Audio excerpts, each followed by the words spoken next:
It was almost real, the Pro Wrestling History Podcast, episode 91. Hello and welcome to this episode of It Was Almost Real, the Pro Wrestling History Podcast. My name is Ken Zimmerman Jr., and this is the podcast dedicated to the history of professional wrestling from 1870 to 1930. And in this episode, I'm going to discuss whether the exposés of the work nature of professional wrestling have hurt the business. Whenever you hear professional wrestling talked about prior to Vince McMahon exposing that it was all a work business. In the era of kayfabe, you always hear the term exposés or revealing the work nature of professional wrestling, that the wrestlers were cooperating in their matches, hurt business at the box office. But is that really true? And that's what we're going to look at today. So I'm going to move the format around a little bit today, and I'm going to get right into the history topic first. Then I will do the recommendations, quick update, and then I'm going to review the World Class Wrestling show from June 15th of 1985.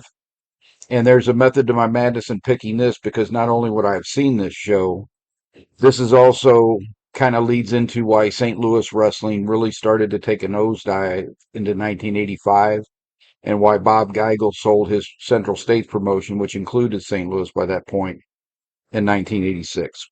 But let's jump right into the main content for this week. I started thinking about this topic while I was watching Abbott and Costello in the Foreign Legion with my grandson when we were taking a nap last weekend. In the beginning of this movie, the movie starts out with Bud Abbott, who's the straight man of the comedy team between him and Lou Costello. And they are involved in the professional wrestling business in this film. Bud Abbott is either in the role of the promoter or the booker. It's hard to tell with the way they set the movie up. But he is going over, and I'm going to put this in quotes because every old timer that has ever heard this term used for the professional wrestling business cringes, and that is the script. Abbott is going over the script with his two wrestlers, who are Abdullah, who is the champion of North Africa, and he's played by Wee Willie Davis. And then Sammy Menaker is Bertram the Magnificent. And Sammy Menaker was also in one of the first professional wrestling themed films after professional wrestling became a national phenomenon again, with the birth of television, and Alias the Champ, which is the Gorgeous George film, and Sammy Menaker was his main opponent in that film. So you have two fairly well-known national professional wrestlers playing these roles where they're going over the script. So it kind of reminded me when I saw Mad Bull. It was a film made in the 70s. I didn't see it till the 80s. And in that film, where Eric Karras plays the Mad Bull, they expose wrestling as a work too. However, even though it was portrayed that way, it didn't alter my enjoyment of watching World Class Championship Wrestling. Vince McMahon taking over wrestling ruined my enjoyment of professional wrestling. So I really started to question, well, did these exposés really hurt? Because 1949 Alias the Champ comes out. They played it straight. In the Foreign Legion with Abbott and Costello, they're definitely showing that the business is a work. Yet the 1950s were some of the most profitable times for professional wrestling in the United States, because they were a big force on television, getting the original networks off the ground. And so wrestling from Chicago and wrestling from LA was seen all over the country. And it doesn't seem like it hurt their box office too much. And then I started thinking the John Stossel 2020 expose came out right before WrestleMania 1. And WrestleMania 1 was still a huge success, despite the fact that that expose was actually pointed more at WWE than anywhere else. And Eddie Mansfield went on TV and showed how wrestlers bladed themselves. The work in the WWF, in my opinion, particularly in the 80s, was sloppier than what you would see in some of the NWA territories. So you could see after Eddie Mansfield showed how they bladed themselves, they showed a video of a WWF match where one of the wrestlers is running towards the rope and blading himself as he's running because he had just had his head run into a post. I will say that even though we know now they were using blades in that, you didn't see Ric Flair or Harley Race get juice very often. You saw them bleed all the time. You just did not see the act. They were very good about covering up what they were doing. John Stossel 2020 expose did not really affect WrestleMania 1 business. And WrestleMania 3, there's all kinds of arguments about, but it very clearly drew over 70,000 fans for a professional wrestling match, which is unheard of. So the John Stossel 2020 expose didn't really hurt professional wrestling either. So then I started going back closer to the time that I studied. Jack Pfeffer is often credited with professional wrestling going dark in New York City from 1939 to 1959. However, Jack Pfeffer exposed professional wrestling as a work to the New York newspapers in 1933. Jack Curley continued to be a successful New York City promoter until he dies in 1937. And it's Curley's death has much more to do with New York going dark than Jack Pfeffer's expose, because there was nobody really, there was a fight for it, but nobody was really powerful enough to take New York back or to take over New York once Curley died. So I'm actually going to go into two exposés now. One occurred in 1876 and one occurred in 1901. So the first exposure was by Theobald Bauer, and that actually happened in St. Louis in 1876. So Theobald Bauer was a Greco-Roman wrestling specialist who came to the United States in 1875 with his partner Andre Crystal. And he and Andre Crystal traded the championship because they had a dubious claim to the World Greco-Roman Heavyweight Wrestling Championship, which eventually William Muldoon would win from Theobald Bauer. But Theobald Bauer and Andre Crystal come to the United States in 1875, and they're having championship matches. Those matches are all worked. They're working together. And I believe it was 1878, but it could have been 1877. Crystal drops the title to Bauer. And so Bauer defends the title for another year or two after that until he loses to William Muldoon. In 1876, Bauer is not yet the world champion, and he is traveling around the United States wrestling local American wrestlers. And one of the places he comes to in 1876 is St. Louis, and he stays in St. Louis for about 6 months. So not only is he promoting his wrestling matches that are upcoming, he's also become part of the local combat sports scene. He goes to a number of bare knuckle prize fights while he's here.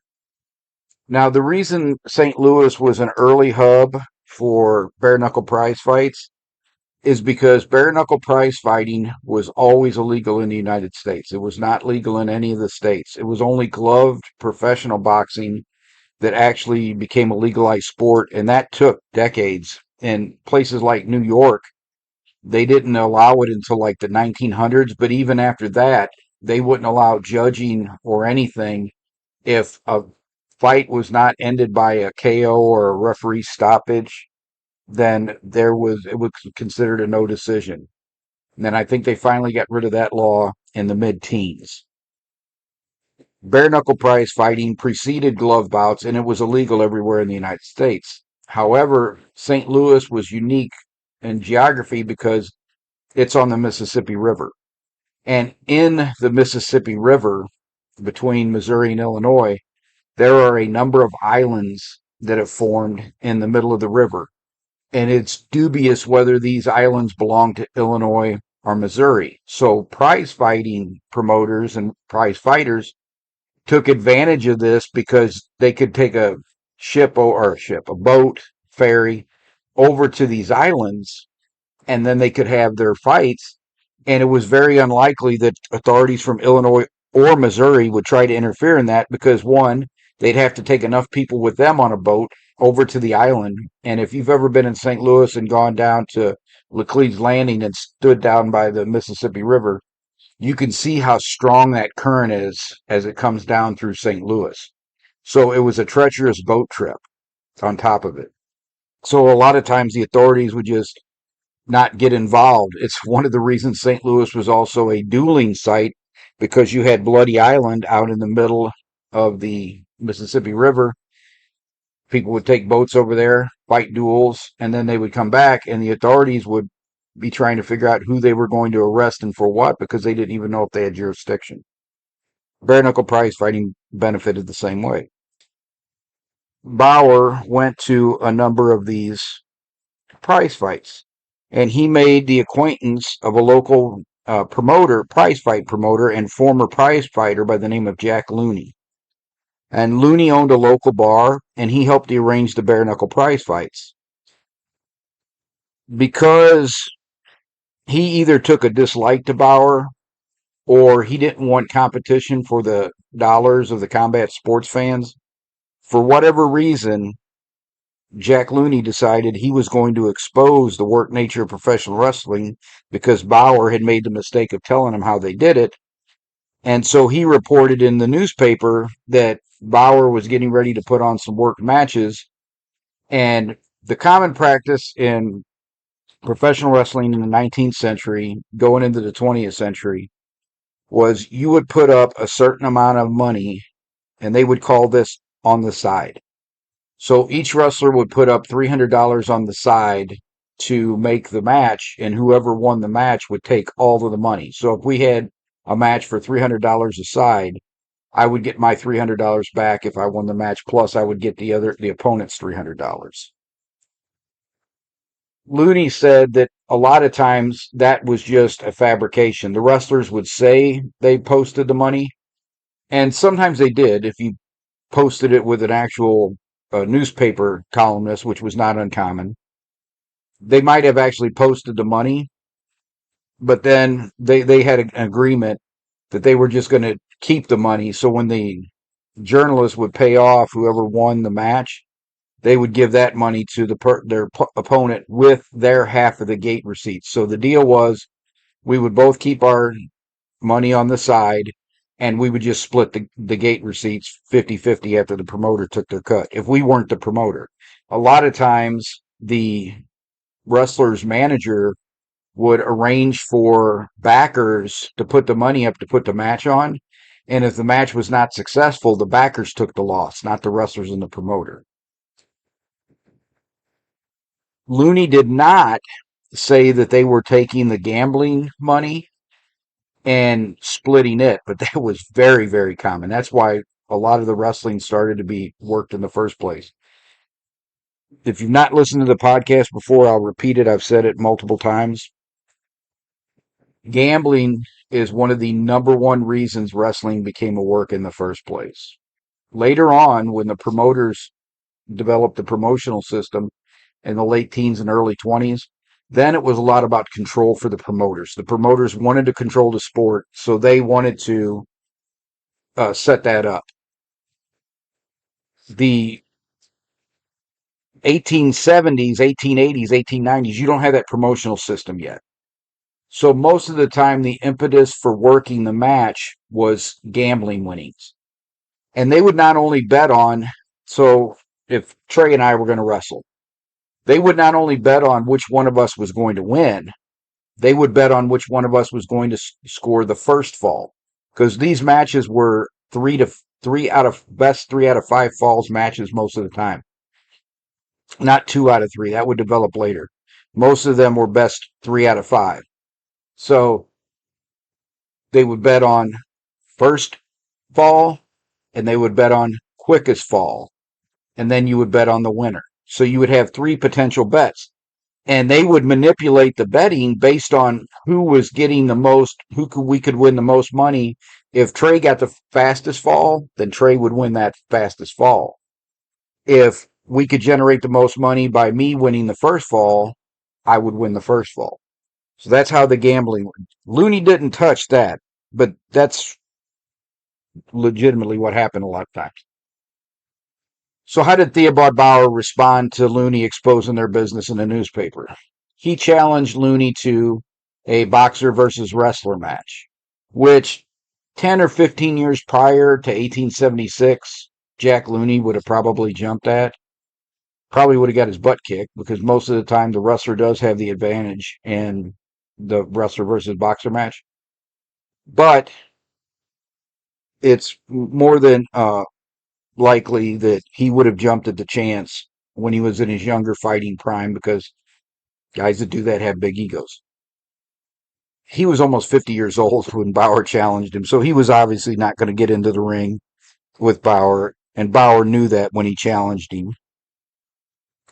So the exposure for this occurred in May of 1876. In September of 1876, Bauer came back to St. Louis for the big match they had been promoting with frequent opponent William Miller, Australian wrestler and boxer, fairly well known throughout the United States in September 1876. And despite the exposure 4 months ago, the St. Louis Post-Dispatch called it Bauer's Bonanza because it was one of the biggest wrestling crowds that they had had up at that point. Fortunately, I don't have the exact numbers for that, but you're talking about a time when wrestling drew people in the hundreds, not the thousands. So any crowd, I don't know, anywhere between 500 and 900 would have been a huge crowd for those days. So, but it was a success. Our first example, 1876, doesn't really hurt the business the way people act like it will. The second example is my favorite because this is an early double cross that led to exposing the business. Ernst Roeber was a Greco-Roman wrestling specialist and a protege of William Muldoon, who was the world Greco-Roman heavyweight wrestling champion from 1880 to 1889. When Muldoon retired, his dream was for Ernst Roeber to be recognized as the new champion and to replace Muldoon, but the fans did not accept that. They did not accept Roeber on the same level as Muldoon, so he was recognized as the American heavyweight Greco-Roman wrestling champion from 1890 to 1893, when Evan Strangler Lewis, the American heavyweight catch-as-catch-can wrestling champion, defeated him in a unification match. And at that point, there was no more American Greco-Roman heavyweight championship. There was just the American heavyweight wrestling championship, which Evan Strangler Lewis held. By 1901, Roeber's almost 40 years old.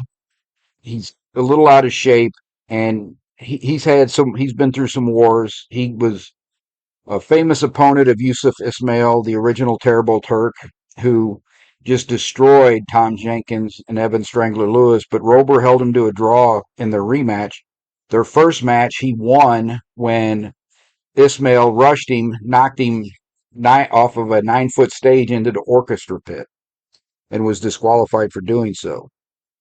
So Roeber is a very good wrestler, but by 1901, he's 40 years old. He's out of shape. And he takes a match on April 29, 1901 against Terry Parker, who is a very serviceable mid-card journeyman type of wrestler in Parker's hometown of Boston. Since Parker was a journeyman wrestler, Roeber's been a national recognized wrestler and has been a former champion. Fans expected Roeber was going to win the match, despite the fact that he was so out of shape. Typical of the time period, the men not only wrestled the best 2 out of 3 falls match, but they also wrestled different styles for every fall. Parker is more of a catch wrestling specialist, so one fall will be catch as catch can. Roeber is a Greco-Roman wrestling specialist, so that one fall is going to be Greco-Roman wrestling. Now, most people would assume Roeber has the advantage Greco-Roman, Parker has the advantage catch.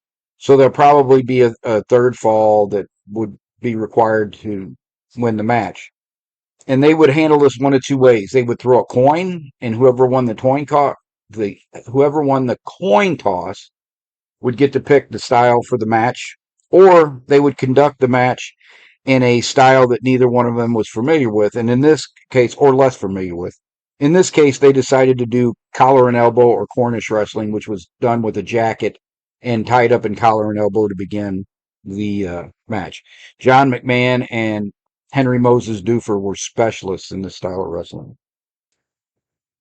The men enter the ring, they shake hands, they retire to their corners, and they come out and they're wrestling a pretty relaxed style until about 5 minutes in, when Parker all of a sudden throws Rober to the ground.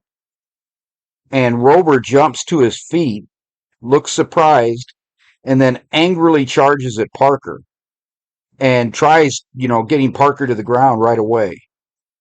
Parker, knowing that he was probably going to react this way, just wrestled defensively for 3 or 4 minutes, and then Rober was completely exhausted. So now Rober is on the defensive, and all he can do for the remainder of this match is to keep Parker from scoring a fall on him. And so after an hour, there's been no fall scored. The match is called a draw. What was supposed to happen, according to Rober, who had written evidence to prove this was what was supposed to happen, which shows you what an amateur that the local sports writer was. A local sports writer by the name of Benton was somehow involved in the promotion of this match.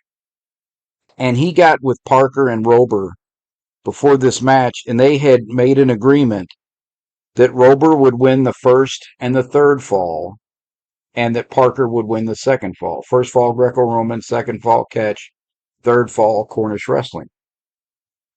They were all foolish enough to put this in writing, which Rober had a copy of.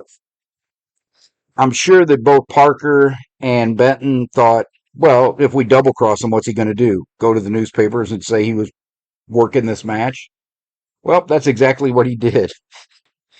He goes, not only does he go to the newspapers to tell them what happened, as soon as this match is over, he rolls to the ringside area, mat side area where the newspaper reporters are sitting, and proceeds to tell them about the arrangements they had made, what was going to happen, and that the agreement was in writing.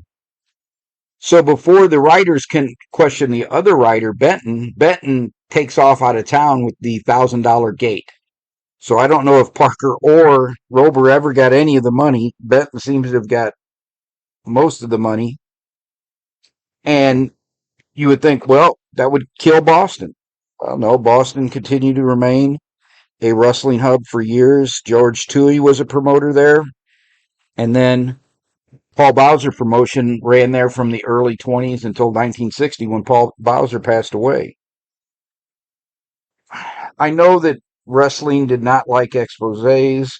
I know they feared it would kill the local business. Particularly, I can see the territories being a little bit more concerned about it. But as we've seen in all the examples I brought up today, none of those exposés really hurt professional wrestling that much. People have said Vince's 13 million wrestling fans left and never came back. I don't know that that was Vince's expose as much as 13 million people rejecting Vince's style of wrestling.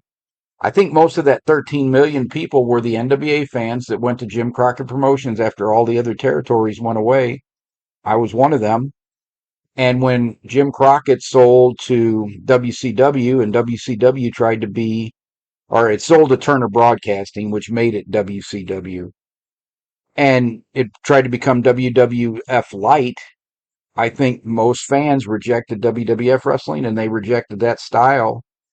And that's why all of those fans left. You had a ton of fans that were around for the Monday Night Wars. But I think that the WCW fans, who were a lot of the old NWA holdouts, did go away after that war was over. That was the main topic for this week. As you can tell, my opinion is exposés don't really hurt the business that much. I'm sure people will disagree with that, and that's fine. Everybody is welcome to their opinion. But nothing that I have ever studied has shown where an expose has crippled business in an area. If I do find that, I will definitely that will definitely be the topic for a future episode. But as of right now, all of the instances I've seen, every time I look into something where it says this expose killed this territory, that's not the case. And one of the ones, my recommendations this week is the Plan B video from the Knoxville Wrestling War. That didn't kill wrestling in Knoxville as an expose because it never aired. The wrestling war in Knoxville killed wrestling in Knoxville because the fans did not like the fact that all the people they liked were at war with each other, and the competing war confused people. And there were people that left and never ever came back, never watched wrestling again. And that happens quite a bit. I'm going to go recommendations, and then I'll do the quick update. And links for this, as always, are in the show notes at kenzermanjr.com, episode 91. So the one recommendation I have is Abbott and Costello in the Foreign Legion. This is available on YouTube.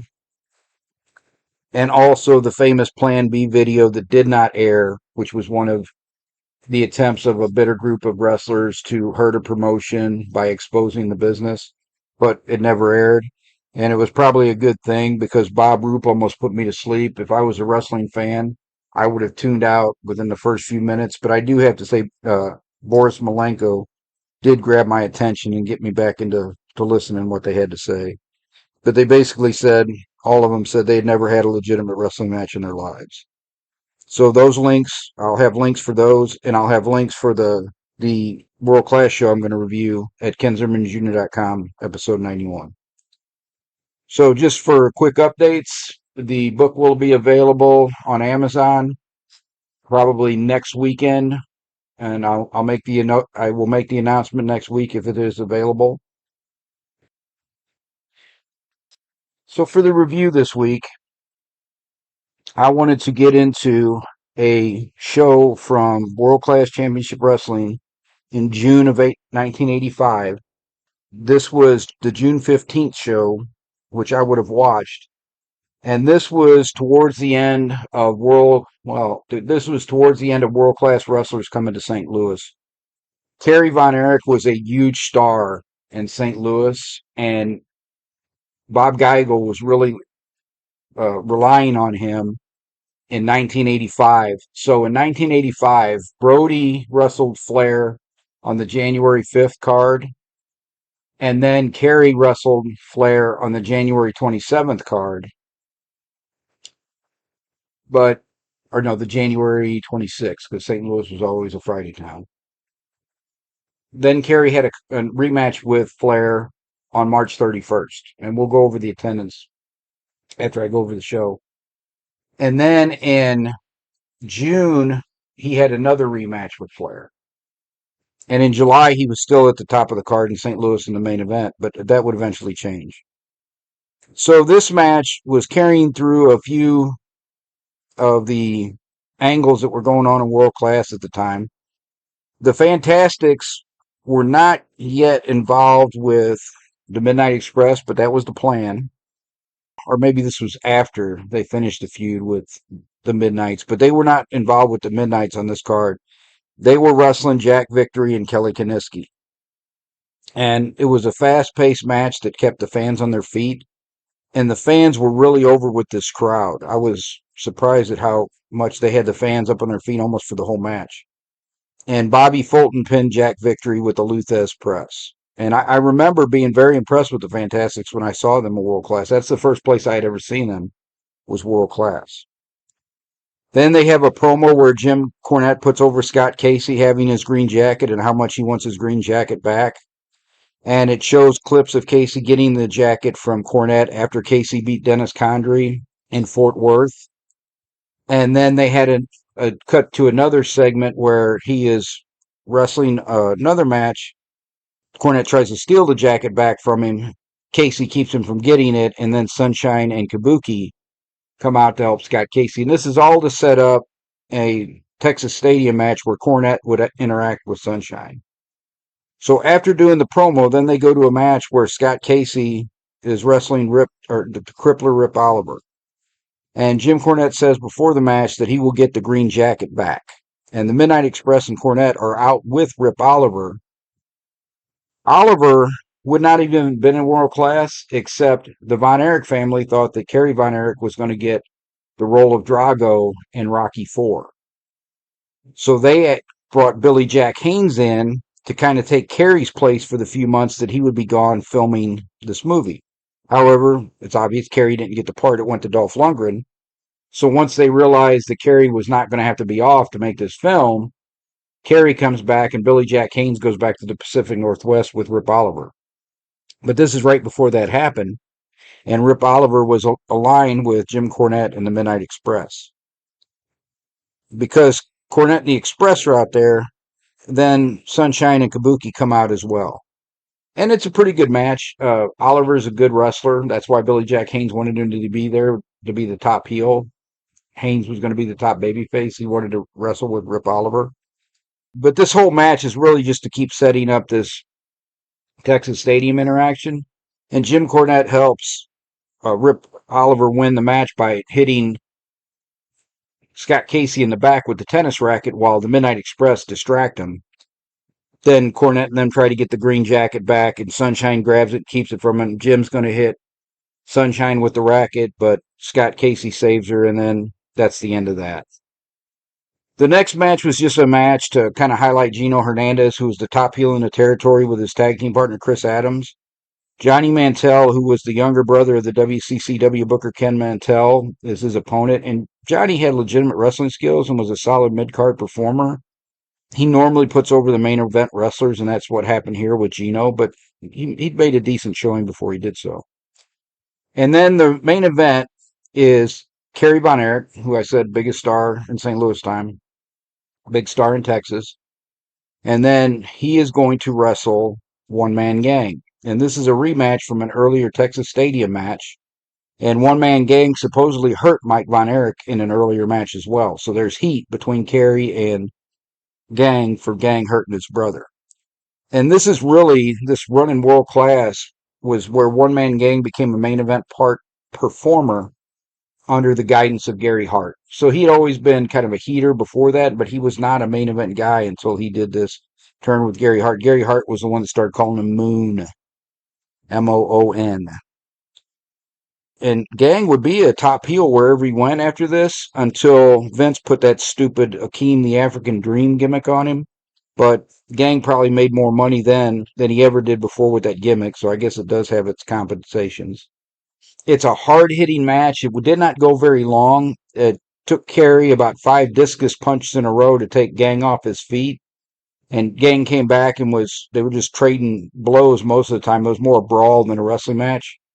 And then Kerry applied the Iron Claw, and Gang bladed himself. You could actually see where he did it. He kind of reached up underneath the Iron Claw and bladed his head. And that led to Kerry not wanting to let go of the Iron Claw, the referee trying to stop it. Then Gang hits him with the chain to get him to release the Iron Claw. And they both brawled long after the bell. So the decision was never announced. So we don't even know who actually won the match. So as I was saying earlier, Kerry was in the semi-main on the January 5th card where Brody and Flair wrestled each other. And that card drew 9,000 plus fans to Kiel Auditorium. Kerry is in the main event versus Ric Flair in February, or no, the end of January. That card draws 10,000 fans. So those are both normal cards or normal attendance figures for a Kiel Auditorium show. And 84 was pretty good financially for the Geigel promotion in St. Louis because they were using world-class wrestlers so often. But the March 31st card, where Kerry again wrestles Ric Flair, and he wins that match because Flair throws him over the top rope to get disqualified, that card only draws 5,800 fans, which is about half of a normal St. Louis house. And that is when St. Louis really started to go downhill because the only attraction they really had on the cards was the world-class wrestlers. None of the Central States wrestlers were going to pull in a crowd in St. Louis. By June, Kerry is wrestling Flair again. So now they've had 3 world title matches in the first 5 months of the year. This newspaper did not even put the results in the card. They quit putting the results in it, which they had done for decades when Sam Muchnick was the promoter. you could always go to the local newspaper and get the results of the card on the Saturday and Sunday after the Friday night cards.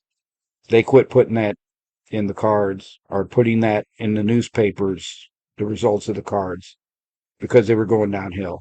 Cary main events, one more card where Flair is not in St. Louis in July, and then Cary is no longer on the St. Louis cards. And it was close to this time that Jim Crockett Jr. told Fritz that Ric Flair was not coming to Texas anymore to defend against Cary because sometimes, Cary had issues outside of the ring with drugs, and it sometimes spilled into the ring. And there was a match in 1985 that Jim Cornette talked about at Fort Worth that was really bad, and it wasn't long after that Jim Crockett said, "We're not coming to Texas anymore."